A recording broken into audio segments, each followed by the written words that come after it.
Good morning दोस्तों, जय हिंद, नमस्कार। आप लोगों का हार्दिक स्वागत एवं अभिनंदन बंदन है आपके अपने YouTube चैनल AA एकेडमी में।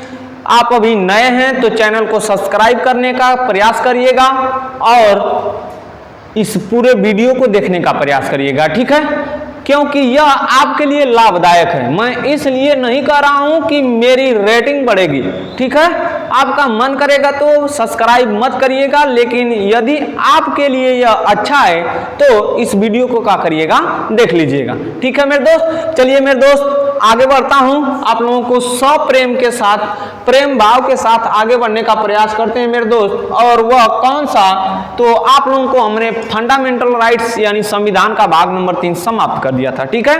अब अगले टॉपिक की ओर पढ़ेंगे, भाग नंबर 4। भाग नंबर 4, चलिए मेरे दोस्त, अगला टॉपिक आपको क्या मिलेगा, तो भाग नंबर 4 मिलेगा। कौन सा मिलेगा, तो भाग number 4।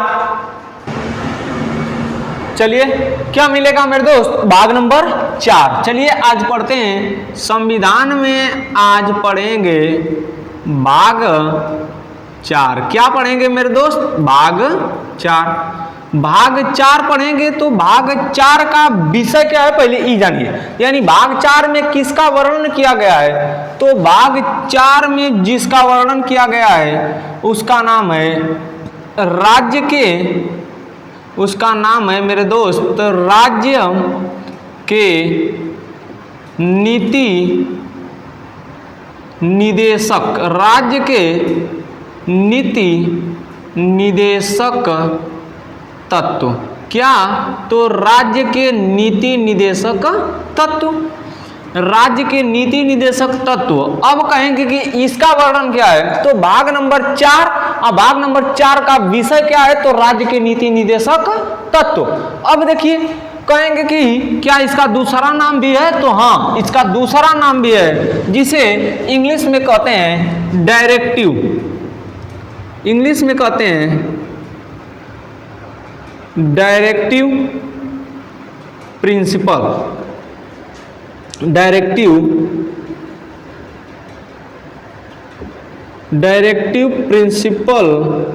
Principal to state policy. Directive principle to state policy. Shortcut में देखेंगे तो इसका नाम होगा DPSP। DPSP। अब देखिए, पहला वाला हम बताएं कि भाग नंबर 4। भाग नंबर 4 का विषय क्या है, तो राज्य के नीति निदेशक तत्व। भाग नंबर 4 का विषय क्या है, तो राज्य के नीति निदेशक तत्व। चलिए देख लेते हैं। राज्य के नीति निदेशक तत्व को इंग्लिश में किस नाम से जाना जाता है, तो directive principle to state policy. Shortcut में कहें तो मेरे दोस्त क्या है, DPSP, directive principle to state policy, DPSP। और क्या देखना है मेरे दोस्त, तो अब देखना है कि जैसे भाग नंबर 1 अनुच्छेद नंबर 1 से 4, भाग नंबर 2 अनुच्छेद नंबर 5 से 11, भाग नंबर 3 अनुच्छेद नंबर 12 से 35, उसी प्रकार से भाग नंबर 4 यानी राज्य के नीति निदेशक तत्व, यह किस अनुच्छेद से किस अनुच्छेद तक है, तो इसका अनुच्छेद कहां से कहां तक है, तो देखिए इसका जो अनुच्छेद है, अनुच्छेद नंबर 36 से 51 के अंतर्गत मिलेगा। किसके अंतर्गत, 36 से 51, अनुच्छेद नंबर 36 से 51। अनुच्छेद नंबर 36 से 51 के अंतर्गत क्या मिलेगा, तो राज्य के नीति निदेशक तत्व यानी DPSP, directive principle to state policy. यह कहां से लिया गया है, देखिए कहां से लिया गया है, यह कहां से लिया गया है मेरे दोस्त, तो आयरलैंड से लिया गया है। कहां से लिया गया है, आयरलैंड। आयरलैंड के संविधान से लिया गया है। और आयरलैंड इसे कहां से लिया है मेरे दोस्त, तो आयरलैंड इसे स्पेन के संविधान से लिया है। सुनिए, आयरलैंड कहां से लिया है, स्पेन से। देखिए आयरलैंड कहां से लिया है, स्पेन से लिया है। आयरलैंड से कौन लिया गया है, हमारा भारत। ऐसे समझिए, देखिए इसको उल्टा लिख देते हैं, समझ में आ जाएगा। अभी कहां से यह लिया गया, देखिए पहले भारत में यह कहां से आया, देखिए भारत में यह कहां से आया है, तो आयरलैंड से आया है। कहां से आया है? आयरलैंड से। और आयरलैंड इसे कहां से लिया है? स्पेन से लिया है। कहां से लिया है? स्पेन से। देखिए स्पेन से लेने वाला देश आयरलैंड, आयरलैंड से लेने वाला देश भारत। क्या? डीपीएसपी। क्या मेरे दोस्त? डीपीएसपी। डीपीएसपी का full form directive principle to state policy, राज्य के नीति निदेशक तत्व। क्या? राज्य के नीति निदेशक तत्व। इसका मतलब समझिए, इसका मतलब इसका, खाली इसका मतलब समझेंगे तो पूरा समझ में आ जाएगा। देखिए राज्य मतलब राज्य, राज्य मतलब राज्य। इस समय राज्य किसको कहा जा रहा है? भारत को। किसको कहा जा रहा है? भारत को। अब भारत की क्या नीति? नीति मतलब अच्छी अच्छी बातें, अच्छी अच्छी बातें। और वह बात कौन? जो निदेशक निर्देश दिया गया है किसको? भारत सरकार को, कि भारत सरकार के पास पैसा वैसा हो जाएगा तो उसको क्या करेगी? लागू करेगी। देखिए राज्य के नीति निदेशक तत्व directive principle to state policy DPSP अनुच्छेद नंबर 36 से 51 कहां से लिया गया? आयरलैंड। आयरलैंड कहां से लिया? स्पेन से। देखिए इस तरह से इसका डायग्राम बनेगा, बनाना देख लीजिए इस तरह से, ठीक है। अब अगला वाला देखते हैं कि यह क्या है, क्या है? तो यह राज्य का नीति निदेशक तत्व है।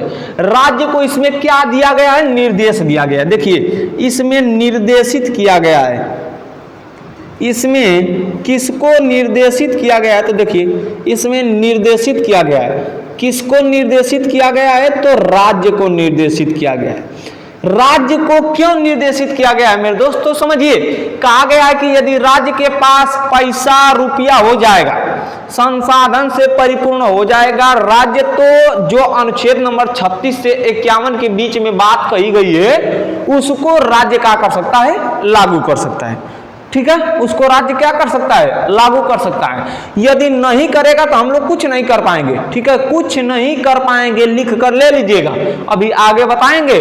अनुच्छेद नंबर 36, 37, 38 ऐसे करते पढ़ाते हुए चलेंगे तो बता देंगे। ठीक है, तो चलिए देखिए राज्य के नीति निदेशक तत्व directive principle to state policy DPSP अनुच्छेद नंबर 36 से 51 भारत में कहां से आया? आयरलैंड। आयरलैंड इसे कहां से लिया है? स्पेन से लिया है। आयरलैंड इसे कहां से लिया है मेरे दोस्त? स्पेन से लिया है। चलिए अगला वाला देखते हैं, यह क्या है? तो एक प्रकार का मूल अधिकार है। यह क्या है? तो एक प्रकार का मूल अधिकार है। देखिए मूल अधिकार को सजाने की जिम्मेदारी दी गई थी बीएन राव को, ठीक है, और बीआर अंबेडकर को। समझिए बीएन राव दो प्रकार के मूल अधिकार देना चाहते थे। कितने प्रकार के? दो प्रकार के मूल अधिकार। कौन कौन सा? तो एक जो एकदम आवश्यक है उसको भाग नंबर 3 में रखा, फिर इसके बाद जिसको निर्देशित किया गया, यानी राज्य को निर्देश किया गया कि यदि आपके पास पैसा वैसा हो जाएगा तो उसे क्या करिएगा? लागू, जिसे भाग नंबर 4 में रखा गया। जिस अधिकार को भाग नंबर 4 में रखा गया उसे डीपीएसपी के नाम से जाना गया, और जिसे भाग नंबर 3 में रखा गया उसे मूल अधिकार के नाम से जाना गया। तो देखिए कौन देना चाहते थे? बीएन राव। बीएन राव कितने प्रकार के मूल अधिकार देना चाहते थे? 2 प्रकार के। देखिए बीएन राव कितने प्रकार के मूल अधिकार देना चाहते थे? 2 प्रकार के। कितने प्रकार के? 2 प्रकार के। जो आवश्यक है यानी जरूरी है, जो आवश्यक है उसे भाग नंबर 3 में रख दिया। किस में रखा? तो भाग नंबर 3 में रखा। जो राज्य के ऊपर छोड़ दिया गया, राज्य के ऊपर, राज्य को निर्देशित किया गया, राज्य को जो निर्देशित किया गया, ठीक है, जो राज्य को निर्देशित किया गया उसे भाग नंबर कितने में रख दिया गया? भाग नंबर 4 में रख दिया गया। कितने में रख दिया गया? भाग नंबर 4 में रख दिया गया। ठीक है, अब देखिए भाग नंबर 4 में रख दिया गया, लेकिन एक नाम सुने होंगे केटी शाह का नाम, केटी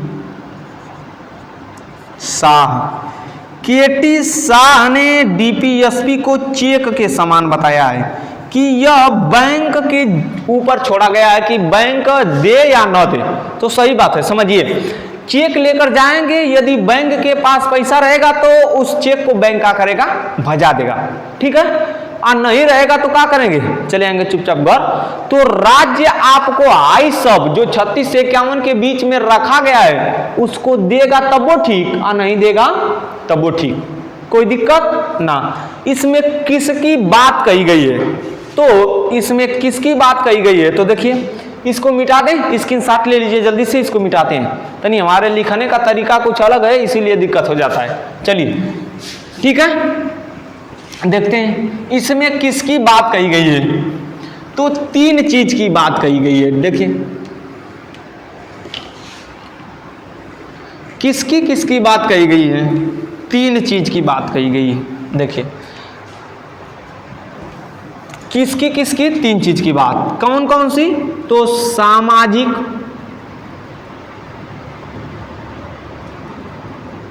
आर्थिक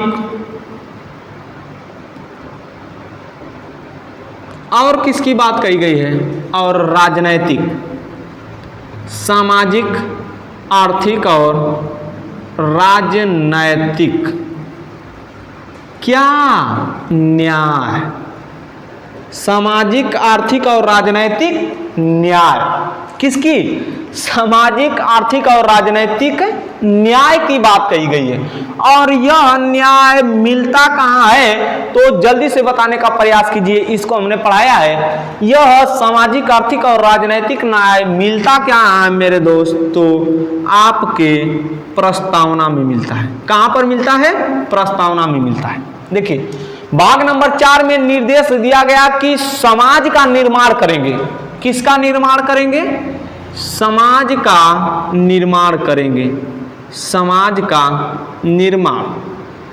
इस समाज के निर्माण की जिम्मेदारी किसको दी गई, राज्य को दी गई। किसको दी गई, राज्य को दी गई।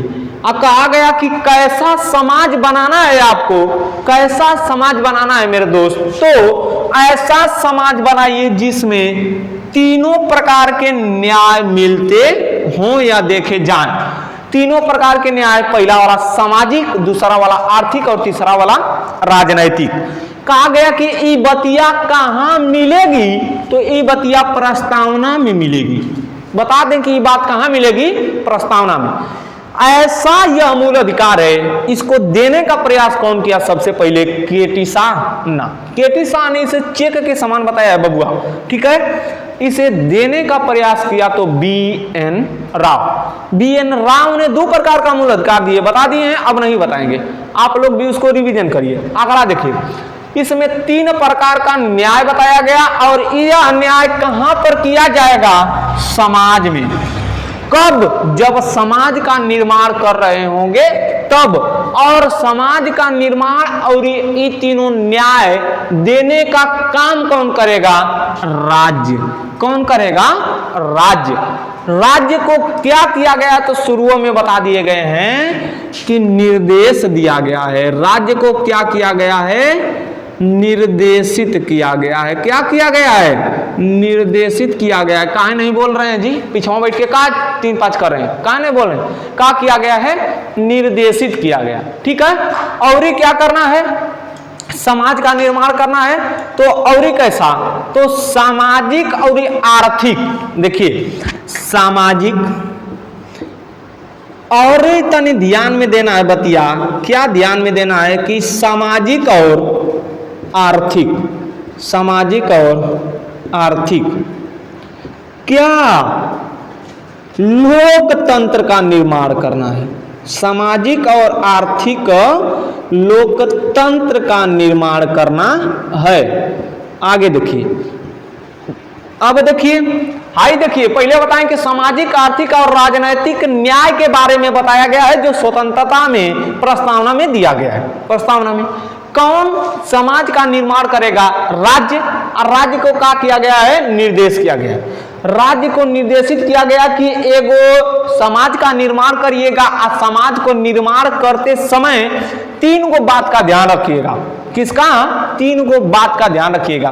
कौन सी बात, तो सामाजिक, आर्थिक और राजनैतिक न्याय। सामाजिक, आर्थिक और राजनैतिक न्याय, ये तीनों बतिया कहां पर? तो समाज के निर्माण में। आई समाज कैसा होना चाहिए? तो सामाजिक और आर्थिक, सामाजिक और आर्थिक समाज तो होना चाहिए, लेकिन कैसा? लोकतंत्र होना चाहिए। सामाजिक और आर्थिक लोकतंत्र का भी निर्माण करना है। किसको जिम्मेदारी दी गई है मेरे दोस्त? राज्य को दी गई है। किसको दी गई है? राज्य को दी गई है। अगला वाला चलिए देखिए, ये सब बतिया बताने वाला कौन है? तो ये सब बात बताने वाले हैं, उनका नाम है doctor B R Ambedkar. Doctor B R Ambedkar, ठीक है। चलिए मेरे दोस्त, इसका स्क्रीनशॉट ले लीजिए जल्दी से। अब अगले दिन जो पढ़ेंगे हम लोग बारी बारी से अनुच्छेद की ओर बढ़ेंगे। अनुच्छेद नंबर 36 से 51 की ओर बढ़ेंगे और आप लोग पढ़कर आइएगा और अच्छी प्रकार से मैं भी पढ़ाने का प्रयास करूंगा। इसका स्क्रीनशॉट लेना हो तो ले लीजिए, नहीं तो आज के लिए बस इतना ही। मिलेंगे अगले एपिसोड में अगले दिन। आज के लिए बस इतना ही। जय हिंद मेरे दोस्त, नमस्कार।